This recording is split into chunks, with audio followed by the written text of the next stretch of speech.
আমি আছি engineer Mahmud Islam Alami, Alamgir development and protocols limited পক্ষ থেকে আপনাদের শুভেচ্ছা অভিনন্দন। আপনি কি বাড়ি করতে চাচ্ছেন? আপনি দেখা যায় আপনি বাড়ি কাজে হাত দিয়েছেন, আপনার বাজেট 1 কোটি টাকা, কিন্তু দেখা যায় যে বাড়ির কাজ শেষ করতে গিয়ে আপনার বাজেট গিয়ে দাঁড়িয়েছে 1.5 কোটি টাকার মতো। আমরা এই সমস্যা প্রায় সময় দেখে থাকি।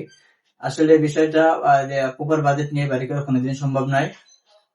সাধারণত আমরা বুঝি যে বাড়ি করতে গিয়ে রড, বালু, সিমেন্ট, ইট এবং লেবার কস্ট এতে আমার বাড়ি হয়ে গেছে। বিষয়টা আসলে এতটা সহজ নয়।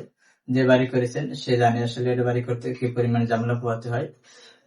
আপনি বাড়ি করেছেন, গাঁথনি করেছেন, গাঁথনির সাথে আপনার চৌখুঁটি হিসাব করতে হবে, গাঁথনির সাথে আপনার জানালার ফিটিংস হিসাব রাখতে হবে। আপনার যদি একবার তারের ন্যূনতম ধারণা না থাকে যে এর প্রাইস কত, সে বিষয়ে আপনার ধারণা নিতে হবে। বাজারে অনেক প্রকার টাইলস পাওয়া যায়, প্রতিটা টাইলসের আপনার প্রাইস এবং এর বিষয়ে ধারণা নিতে হবে। একটা বাড়ির গুরুত্বপূর্ণ জায়গা হচ্ছে কিচেন। কিচেনে আপনি কি পরিমাণ মেটেরিয়ালস, কি রকম মেটেরিয়ালস লাগাবেন সে বিষয়ে আপনার ধারণা নিতে হবে। ইন্টেরিয়র কাজ করবেন, কিরকম সাজাবেন সে বিষয়ে আপনার ধারণা নিতে হবে।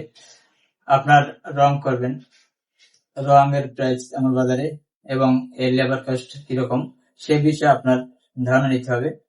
আপনার স্যানিটারি যে বিষয়টা আছে, স্যানিটারি ফিটিংস, বাজার প্রাইস কেমন এবং এর লেবার কস্ট কিরকম সে বিষয়ে যদি আপনার ধারণা থাকে সে বিষয়ে আপনার ধারণা নিতে হবে।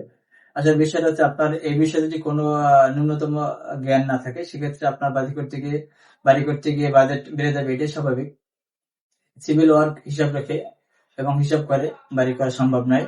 আপনার একটা বাড়ি করতে গিয়ে 6 থেকে 8টি আইটেম নিয়ে আপনি বিশেষ ধারণা নিয়ে বাড়ি করবেন, সেক্ষেত্রে আপনার বাজেট নিয়ে এবং কোনো সমস্যা হবে না এবং ঝামেলা হবে না।